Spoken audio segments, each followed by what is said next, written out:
Dear students, हमारी जो अगली फसल है वह है गन्ना।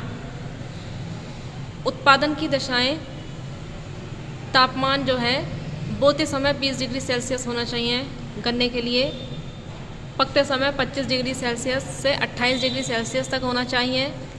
वृद्धि के समय 20 डिग्री सेल्सियस से 30 डिग्री सेल्सियस का तापमान होना चाहिए। यहाँ आप ध्यान दें, एक बात नोटेबल है, 18 डिग्री सेल्सियस से कम एवं 30 डिग्री सेल्सियस से अधिक का ताप हानिकारक होता है। वर्षा जो है 100 से 200 सेंटीमीटर तक होनी चाहिए। मिट्टी गहरी दोमट उपजाऊ मिट्टी होनी चाहिए। समुद्री पवनें लाभदायक होती हैं इसकी कृषि के लिए। जो तटीय क्षेत्र होते हैं, समुद्र तटीय क्षेत्र हैं, राज्य हैं, वहाँ गन्ना अच्छा होता है। समुद्री पवनें इसकी कृषि के लिए लाभदायक होती हैं। गन्ने की कृषि के लिए समतल धरातल होना चाहिए, पानी रुका रहे, कृषि सिंचाई की जाए तो। गन्ने की कृषि के लिए भी श्रम अधिक होना चाहिए। अधिक यानी कि अधिक कृषक एवं मजदूरों की आवश्यकता पड़ती है। उसकी कटाई के लिए काफ़ी हार्ड फसल होती है। गन्ने की कृषि के मुख्य उत्पादक जो देश हैं वह है ब्राज़ील, भारत, चीन, Thailand, Mexico, Pakistan, Cuba, Indonesia आदि। भारत में गन्ना उत्तर प्रदेश में, बिहार में, मध्य प्रदेश में और दक्षिणी भारतीय राज्यों में बहुतायत किया जाता है। राजस्थान की तरफ नहीं किया जाता, अर्थात पश्चिमी भारत में इसकी कृषि नहीं की जाती है। क्यूबा को चीनी का कटोरा कहा जाता है, विश्व का चीनी का कटोरा कहा जाता है यद्यपि, लेकिन गन्ने का उत्पादन जो है उसकी अपेक्षा भारत में अधिक होता है और चीन में भी अधिक होता है।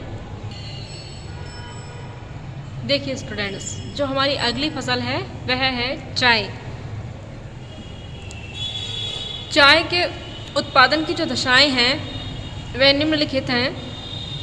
इसके लिए तापमान 25 डिग्री सेल्सियस से 30 डिग्री सेल्सियस तक साल भर रहना चाहिए। यानी जिस भी क्षेत्र में, जिस भी कटिबंध में चाय की खेती की जाती है वहाँ का तापमान 25 से 30 डिग्री सेल्सियस साल भर रहना चाहिए। अर्थात उष्ण कटिबंध में चाय की खेती अधिक की जाती है। जो हमारा दक्षिण भारत है, दक्षिण भारत में चाय की खेती अधिक की जाती है क्योंकि वह उष्ण कटिबंध में है।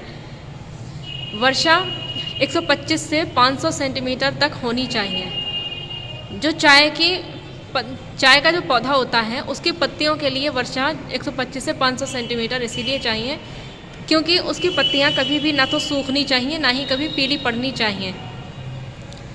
अत्यधिक पानी पड़ने से जो है, अच्छा, उसके लिए जो भूमि का ढाल है वह मध्यम ढलान होना चाहिए क्योंकि वर्षा उसकी पत्तियों के लिए तो अधिक चाहिए, लेकिन चाय की जड़ों में पानी नहीं ठहरना चाहिए। अगर चाय की जड़ों में पानी ठहर गया तो वह अंदर से सड़ना शुरू हो जाएंगी। इसीलिए भूमि का ढलान चाय की खेती के लिए मध्यम ढलान होना चाहिए, ना तो समतल भूमि ना ही अत्यधिक तीव्र ढलान होना चाहिए। मिट्टी, चाय की खेती के लिए दोमट मिट्टी की आवश्यकता होती है एवं जीवांश प्रधान यानी उस मिट्टी में ह्यूमस अधिक होना चाहिए।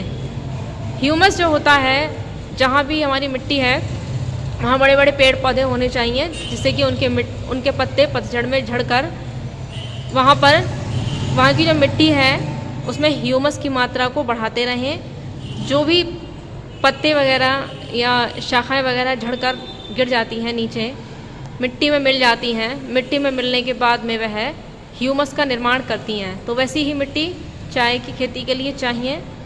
छाया, चाय की खेती बड़े पेड़ों के नीचे की जाती है क्योंकि मैंने आपको बताया उसकी जो पत्तियां हैं वो उसको अत्यधिक धूप मिलेगी तो भी वे सूखने लगेंगी, इसलिए छायादार पेड़ों के नीचे की जानी चाहिए चाय की खेती।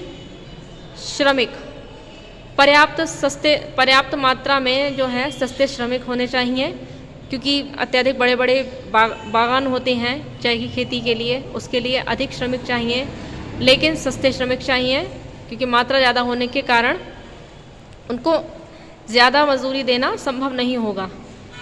चाय की कृषि में स्त्री श्रमिक को प्राथमिकता दी गई है, क्योंकि इसकी पत्तियां तोड़ने के लिए स्त्रियों के हाथ को अच्छा माना जाता है। स्त्रियों का हाथ नाजुक होता है, इसीलिए स्त्री को प्रधानता दी जाती है इसमें। विश्व में उत्पादन, चाय की खेती के लिए विश्व में भारत, चीन, श्रीलंका, कीनिया, तुर्की, जापान, इंडोनेशिया प्रसिद्ध हैं। सर्वाधिक चाय का उत्पादन श्रीलंका करता है, सर्वाधिक निर्यात भी करता है। चाय जो है वह आज के युग का बहुत फेमस पेय पदार्थ है। एक्चुअली चाय की जो शुरुआत हुई थी वह एक चीनी राजा थे।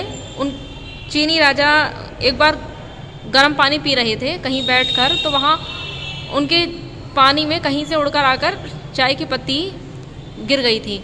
उस पत्ती की वजह से उसका रंग थोड़ा सा चेंज हो गया और उसका टेस्ट भी थोड़ा अलग हो गया था। तब उन राजा ने उस चाय की पत्ती को जो पौधा था उस पर कुछ प्रयोग करवाए।